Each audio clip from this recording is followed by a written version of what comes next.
बिस्मिल्लाहिर्रहमानिर्रहीम। Hello welcome friends, मैं हूं शाम इस्लाम। वेलकम करता हूं अपने यूट्यूब चैनल पे। और आज की इस वीडियो में माइक्रोसॉफ्ट एक्सेल के अंदर डेटा वैलिडेशन जो लिस्ट हम बनाएंगे उसको ऑटोमेटिकली चेंज मोड पे कैसे रख सकते हैं। यानी हम अगर ड्रॉप डाउन लिस्ट क्रिएट करते हैं डेटा वैलिडेशन की मदद से, और फिर बाद में जहाँ से लिस्ट की रेंज हमने सेलेक्ट करी है उसमें चेंजेस करते हैं, कुछ ऐड वगैरह या डिलीट, तो फिर ऑटो अपडेट लिस्ट में कैसे होगा वो ऑप्शंस ऑटोमेटिकली चेंजेस।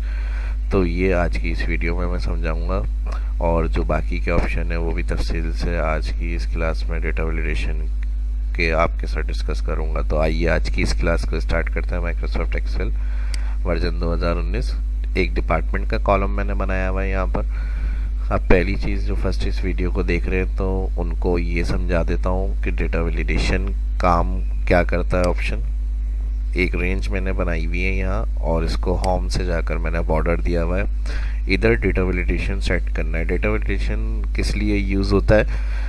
कुछ सेल या जहाँ हम काम कर रहे हैं, कोई और अगर यूज़ कर रहा है उस बुक को, कोई और यूज़र, यानी अगर वहाँ अप्लाई कुछ काम वाम कर रहा है तो उधर हम अलाउ करते हैं कि इन सेल के अंदर यही वर्किंग होगी, इसके अलावा कुछ गलत एंट्री नहीं कर सकते। तो इस तरह की कंडीशन जो होती है कि जो काम हम करवाना चाह रहे हैं कि वही सेल्स में एंट्री हो और अलाउ करें, इसके अलावा कुछ गलत एंट्री हो रही है तो वहाँ पर वो ना हो सके। तो इसके लिए डेटा वैलिडेशन होती है। ऑल सेलेक्ट करें जिस रेंज के अंदर आप डेटा वैलिडेशन सेट करना चाह रहे हैं। डेटा मेन्यू में आएंगे। डेटा मेन्यू में यहाँ दिया हुआ है हमें डेटा वैलिडेशन, और इसकी शॉर्टकट की है, अगर सिलेक्शन आपने डिफाइन करी हुई है, alter D L. Alter D L selection के बाद ऑल्टर डी एल प्रेस करेंगे तो डेटा वैलिडेशन का ऑप्शन शो होगा। और इसमें सबसे पहले 3 टैब दिए हुए होते हैं आपको, सेटिंग, इनपुट मैसेज और एरर अलर्ट। फर्स्ट जो कंडीशन सेट करते हैं वो सेटिंग के टैब से होती है, और इसमें दिया हुआ होता है आपको अलाउ। अलाउ में देखें सबसे सिंपल, अगर यहाँ इसके कॉर्नर पर हम आ रहे हैं, ड्रॉप एरो बना हुआ आ रहा है, इस पर क्लिक करें। इसमें कुछ चीज़ें आपको मिलेंगी, whole number, decimal, list, date, time, text length. तो इन सभी के आप यूज़ कर सकते हैं डेटा वैलिडेशन के अंदर। यानी टाइम के ऊपर भी रिस्ट्रिक्शन लगा सकते हैं, डेट के ऊपर लिस्ट बना सकते हैं, डेसिमल, प्लेसेस, होल नंबर। मिसाल के तौर पे मैं होल नंबर के ऊपर अगर क्लिक कर रहा हूँ कैटेगरी, तो यहाँ नीचे 3 मेन्यू ऑन हो जाएंगे आपके अलग। Data minimum, maximum, data between में अगर सिलेक्ट किया हुआ होगा, बाय डिफ़ॉल्ट आ रहा है ये, इसमें मिनिमम और मैक्सिमम होता है। तो मिनिमम मैंने कहा 1, और मैक्सिमम आप जहाँ तक अलाउ रखना चाह रहे हैं कि नंबर एंट्री हो सके तो वो मैक्सिमम वैल्यू दे दें। ओके करेंगे। और कहाँ हो रहा है ये अप्लाई? ये जो सेल हमने सेलेक्ट किए हुए थे, तो सिलेक्शन लाजमी डिफाइन करनी है। उसके बाद इस ऑप्शन पे आएंगे, ओके करेंगे। अब जैसे ही मैं 0 करता हूँ देखें कोई एंट्री नहीं आएगी इसके अंदर, और एक एरर आ गया यहाँ पर, this is a value does not match the data validation restriction defined for this cells. Retry करते हैं तो दोबारा वो उसी सेल में जो हमने वैल्यू एंटर करी है लेकर आ जाएगा, और एंट्री करेंगे तो अलाउ हो जाएगी। जो रिस्ट्रिक्शंस के हटकर हम वैल्यू दे रहे थे वो नहीं आ रही, और जो रिस्ट्रिक्शंस हैं उसके अंडर जो वैल्यू होगी वो हमारी अलाउ हो जाएगी। अब इसी तरह मैक्सिमम 100 था, अलाउ हो गया। और इसी तरह अगर इससे ऊपर हम जा रहे हैं तो यहाँ पर देखें फिर वही मैसेज आ रहा है।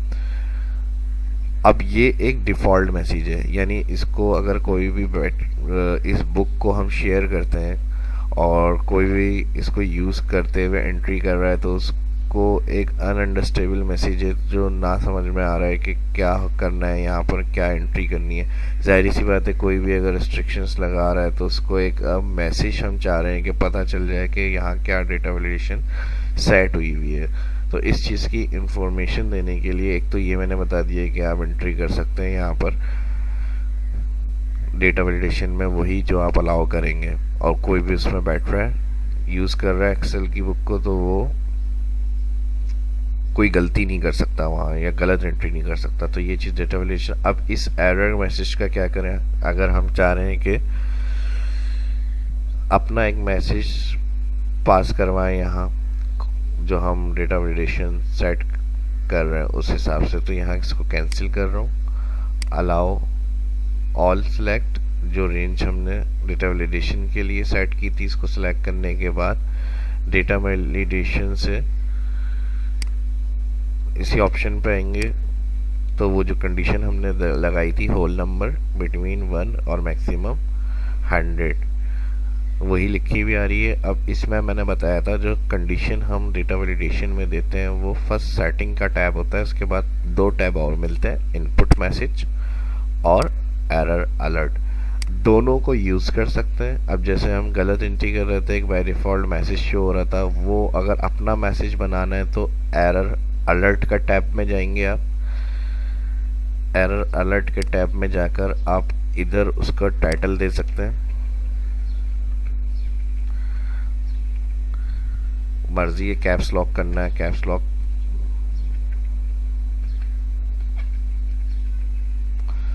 टाइटल में मैंने कहा वैल्यू एरर लिखा हुआ शो, और एरर मैसेज के अंदर यहाँ एरर मैसेज जहाँ लिखा हुआ है इधर आप मैसेज दे सकते हैं, मेक श्योर नंबर इज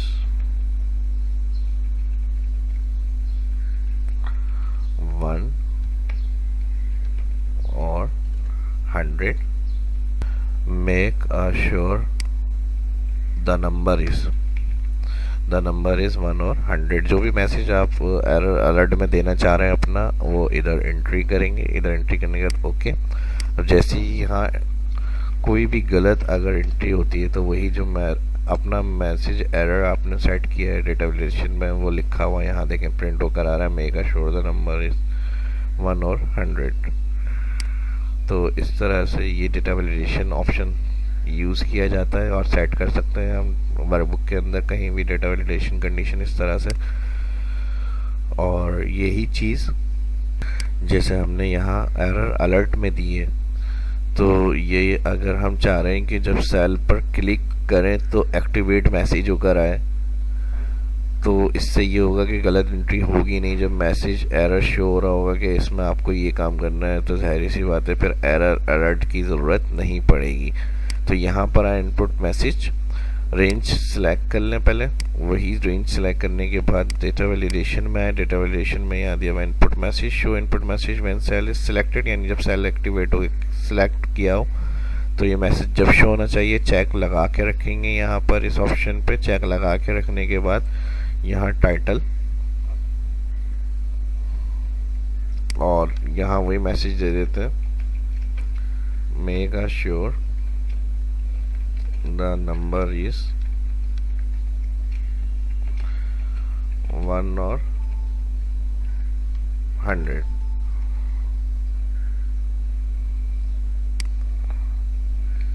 इसको पूरा सिलेक्ट करें कंट्रोल X और यहाँ इनपुट मैसेज में ये शो करना है, तो यहाँ पर हम दे देंगे ओके। और यहाँ कर देते हैं इम्पोर्टेंट मैसेज,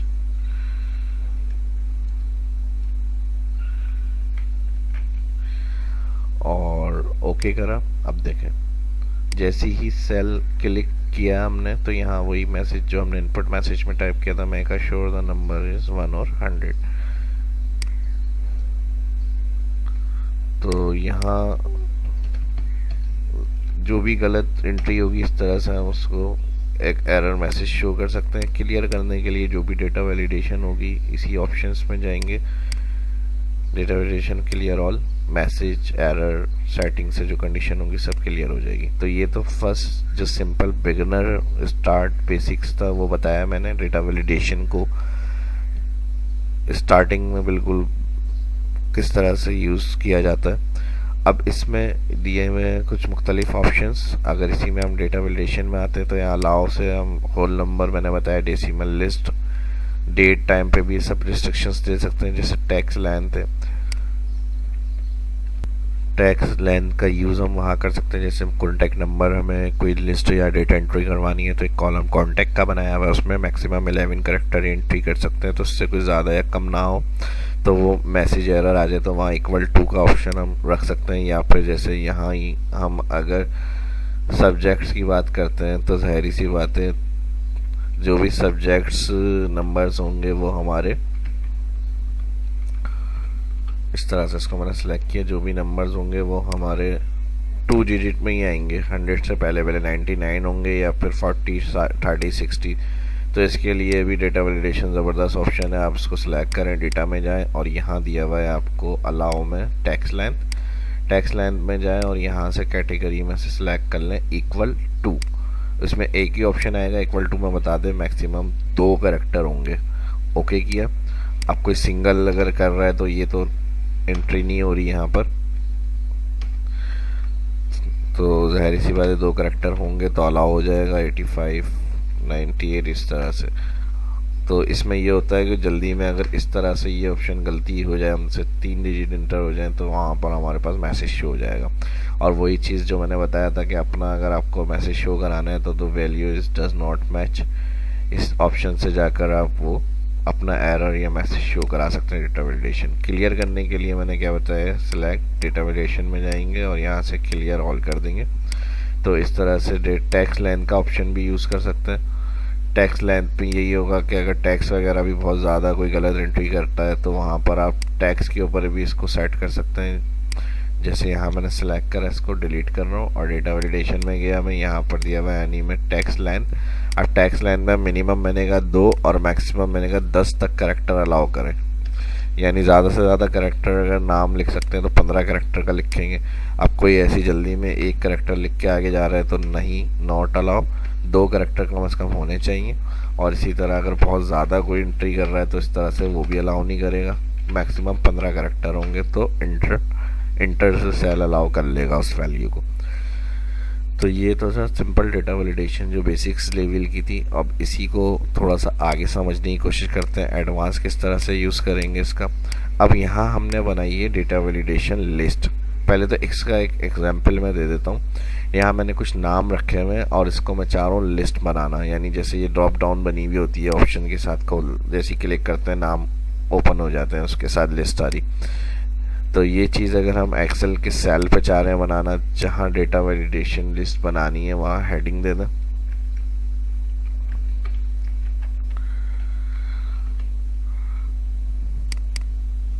हेडिंग देने के बाद होम में जा रहा हूँ, यहाँ से थिक आउटसाइड बॉर्डर, और इस जगह मैं चाह रहा हूँ लिस्ट बना दूँ।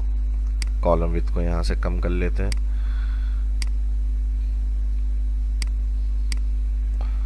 तो लिस्ट बनाने के लिए पहला ऑप्शन तो ये है कि जो नाम किसी भी चीज़ की बना सकते हैं, प्रोडक्ट नेम, एम्प्लॉयज़ की, डिपार्टमेंट्स की, तो वो आप एक अलग जगह पे लिख के रख लें सब। और फिर जहाँ डेटा वैलिडेशन लिस्ट बनानी है उस सेल के ऊपर आए, उस सेल पे आने के बाद Alt+D+L मैंने बताया डेटा वैलिडेशन के लिए शॉर्टकट की है, लेकिन पहले वहाँ आपको सेल पर कर्सर रखना है, फिर आपको एक्टिवेट कराना है डेटा वैलिडेशन। तो उस सेल पे कर्सर रखने के बाद आपको फिर ये ऑप्शन यूज़ करना है। शॉर्टकट की मैंने बता दी है Alt+D+L, और इसका ऑप्शन मैंने बताया डेटा में मिलता है, डेटा वैलिडेशन। अलाउ में देखें यहाँ क्लिक, और में दिया हुआ है लिस्ट। जैसे लिस्ट क्लिक करेंगे तो यहाँ सोर्स आपसे पूछता है। सोर्स के लिए आप यहाँ क्लिक करें। क्लिक करने के बाद ऑल नेम जो आ रहे हैं वो सिलेक्ट कर लें, जो लिस्ट में आप चाह रहे हैं आ जाए हमारे पास। सिलेक्ट करने के बाद ओके, कर्सर यहाँ रखा हुआ था जहाँ मुझे लिस्ट बनानी थी, और उधर कर्सर रखकर डेटा वैलिडेशन से आगे लिस्ट कैटेगरी सिलेक्ट करी, और यहाँ से अब हम आएंगे। तो जैसे ही मैं देखें इस पर क्लिक करूँगा, तमाम जितने नाम थे हमारे पास सारे इसके अंदर मौजूद हैं। सबसे लास्ट में हमारे पास रिसर्च के 3 नाम हैं, वो यहाँ हमारे पास आ रहे हैं। इसका फ़ायदा ये होता है कि जब काफ़ी बड़ा कुछ डेटा हम बना रहे होते हैं तो हम चाहते हैं कि इस लिस्ट से हम कैलकुलेट करें, वो भी इंशाल्लाह आगे वीडियो में मैं बताऊँगा। कुछ डिपेंडेंट ड्रॉप डाउन लिस्टें होती हैं कि इस सेल को सिलेक्ट करते हुए दूसरे सेल में हमारे पास रिज़ल्ट शो, तो ज़ाहिर है वहाँ इतना सारा डेटा रखना सही नहीं होता। यानी जब हम एक तरह से एनालाइज करना चाह रहे होते हैं डेटा को, तो वहाँ पर फिर हम ड्रॉप डाउन लिस्टों का ऑप्शन यूज़ करते हैं और इससे ये फ़ायदा होगा जिस ऑप्शन को हम सेलेक्ट कर रहे हैं बाकी रिकॉर्ड उसी का हमारे सामने शो हो रहा होता है और बाकी पूरा डेटा हाइड रहता है। तो लिस्ट का पहला बेनिफिट तो ये बेसिक्स और एडवांस इंटरमीडिएट ऑप्शंस हैं। और बाकी इसको फार्मूले के साथ यूज़ किस तरह से करेंगे वो एडवांस लेवल आने वाली जो शहाब इस्लाम यूट्यूब चैनल होगा उस पर मैं आपके साथ शेयर करूँगा। तो इस क्लास का मकसद है कि बेसिक कॉन्सेप्ट्स आपको दूँ और थोड़ा सा एडवांस। तो पहली चीज़ तो इसमें जितने नाम थे वो आ गए। अब मैं रिसर्च के बाद अगर फ़र्ज़ कर लें कोई फाइनेंस ऐड कर देता हूँ, 2-3 नाम मैंने फाइनेंस के ऐड कर दिए।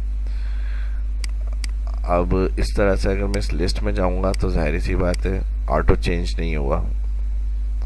तो ये ऑप्शन फिर हमें या तो अब डेली अगर हम एंट्री कर रहे हैं कोई रिकॉर्ड हम चाह रहे हैं कि इसका लिंक यहाँ पे हमारे पास ऑटो अपडेट करते रहें इस ऑप्शंस को जो लिस्ट हमने बनाई हुई है। तो इसके लिए क्या करें, वैसे तो फिर हमारे अगर एक तरह से देखा जाए बेकार ही हो गया, बार बार कौन यहाँ एंट्री करेगा फिर लिस्ट को अपडेट करेगा। तो ऑटो अपडेट रखने के लिए वैसे सिंपल जो अभी मैंने बताया ये तो इस तरह की लिस्ट है जो आप बना सकते हैं जिसमें आप अगर बाद में कोई अपडेट नहीं करनी है तो एक दफ़ा बना के आप सेव एस करा के रख दें। लेकिन ऐसा डेटा जिसमें आप ज़्यादातर एंट्री कर रहे हैं चेंजेस वगैरह कर रहे हैं तो वो किस तरह से हम इसमें ऐड कर सकते हैं।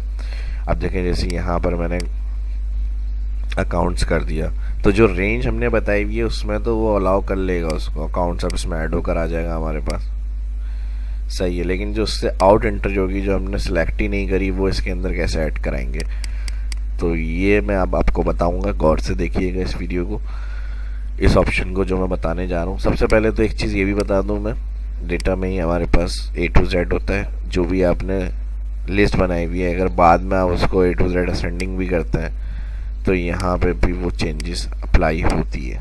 देखें ये तो अपडेट हो जाता है A to Z। अगर असेंडिंग वगैरह कोई डेटा आप करते हैं तो डेटा वैलिडेशन के अंदर वो चीज़ अलाउ हो जाती है। लेकिन अब मैंने क्या बताया, जो एक्स्ट्रा एंट्री है जहाँ तक हमने रेंज रखी हुई है उसके बाहर का डेटा जो हम एंट्री कर रहे हैं वो कैसे उसके अंदर ऐड होगा। अच्छा ये देखें अब जो हमने लिस्ट बनाई हुई थी जैसी मैंने A to Z अरेंज करा वो इसके अंदर ऐड हो गई, फाइनेंस जो मैंने आउट रखा था। लेकिन अब एंड में सेल्स आ गई तो सेल्स के कॉलम हमारे मिस हो रहे होंगे। देखें सेल्स यहाँ हमारे पास 4 थी जो पहले ऊपर की तरफ आ रही थी लेकिन असेंडिंग से क्या हुआ वो एंड में चली गई तो ये लिस्ट से बाहर हो गई, तो ये चीज़ अपडेट नहीं हुई। अब मैं कंट्रोल Z करता हूँ तो वही देखें पुराना रिकॉर्ड आ गया, कंट्रोल Z बैक हो गया स्टेप। और अब अगर हम ड्रॉप डाउन लिस्ट में आए तो वो चीज़ हमारे पास नहीं आ रही फाइनेंस। तो एक चीज़ तो असेंडिंग की सूरत में, लेकिन वो जो फिर आपका सेंट्रलाइज डेटा था वो आउट हो जाएगा लिस्ट से। और ये भी देख सकते हैं, ये सारी चीज़ें बताने का मकसद ये है कि इनका ध्यान रखें इस ऑप्शन का यूज़ करते हुए। डेटा वैलिडेशन में छोटी छोटी चीज़ें इस तरह की मिस्टेक्स हो जाती हैं जिससे डेटा आपका ख़राब हो जाता है। तो इतनी तफसील से कोई नहीं बताएगा, इतनी तफसील से समझाने का मकसद यही है कि आपको जो काम कर रहे हैं उसका अच्छी तरह से पता हो और मालूमात होनी चाहिए उस ऑप्शंस की। तो इसीलिए ये ऑप्शन आपको मैं डिटेल से समझा रहा हूँ सारे। तो ये हो गया एक मसला, असेंडिंग हो जाती है ये मैंने बता दिया, और जो रेंज होगी उसमें अपडेट हो जाएंगे वो नाम, लेकिन जो आउट रेंज में आ रहे होंगे वो उसके अंदर ऐड नहीं होंगे। अब ऑटोमेटिकली किस तरह से अपडेट करें इसके लिए अब मैं फ़िलहाल यहाँ से इस लिस्ट को अभी हटा रहा हूँ, डेटा वैलिडेशन में जा रहे हैं, क्लियर ऑल ओके किया। अब इसको सिलेक्ट करेंगे पूरा, यहाँ ए जहाँ लिखा हुआ आ रहा है इसको अगर यहाँ क्लिक करते हैं ऑल टेबल आपका सिलेक्ट हो जाएगा। लेकिन टेबल नहीं सिलेक्ट करें आप, यहाँ से जो रेंज आ रही है ये सिलेक्ट कर लें और कंट्रोल टी, टेबल के लिए शॉर्टकट की control T, my table has been header, इसको आप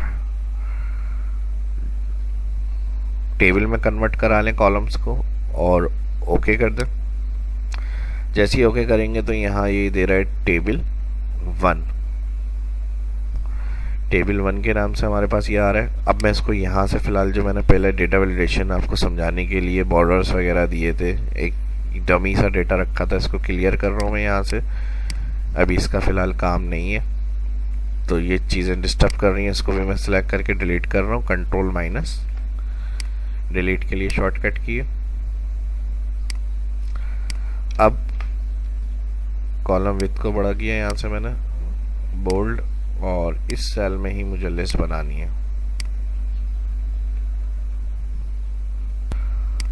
अब लिस्ट सेलेक्ट करेंगे, इसको पूरा सेलेक्ट करने के बाद डेटा वैलिडेशन के अंदर जो हम डिफाइन करेंगे इन सेल्स को वो नाम चेंज कर देंगे और अलग रेफरेंस से फिर हम उठाएंगे डेटा वैलिडेशन के अंदर। तो इसको रेंज को सिलेक्ट करेंगे, फार्मूला मेन्यू के अंदर जाएंगे, फार्मूला मेन्यू के अंदर यहाँ दिया हुआ है डिफाइन नेम, डिफाइन नेम के अंदर आएंगे, यहाँ डिपार्टमेंट नाम आ रहा है, यहाँ डिपार्ट कर देता हूँ मैं इसको, या डिपार्टमेंट ही रहने दें, या अपने पास से भी कोई भी नाम आप इसको डिफाइन में दे सकते हैं, जिससे हम डेटा वैलिडेशन में कॉल कराएंगे वो नाम आपको इधर देना है डिपार्टमेंट। और उसके बाद रेफरेंस टू के अंदर यहाँ क्लिक करेंगे आप, क्लिक करने के बाद जो A2 सेल आ रहा है इसको सिलेक्ट करते हुए कंट्रोल शिफ्ट डाउन इस रेंज को आप सिलेक्ट करेंगे, या इसको यहाँ से अभी क्लियर करें, डिलीट, और फिर A2 से सिलेक्ट करते हुए पूरा ये सिलेक्ट कर लें नाम जहाँ तक हमारे एंट्री हो रहे हैं। और ये करने के बाद डिपार्टमेंट हमने नाम दे दिया इसको, ओके।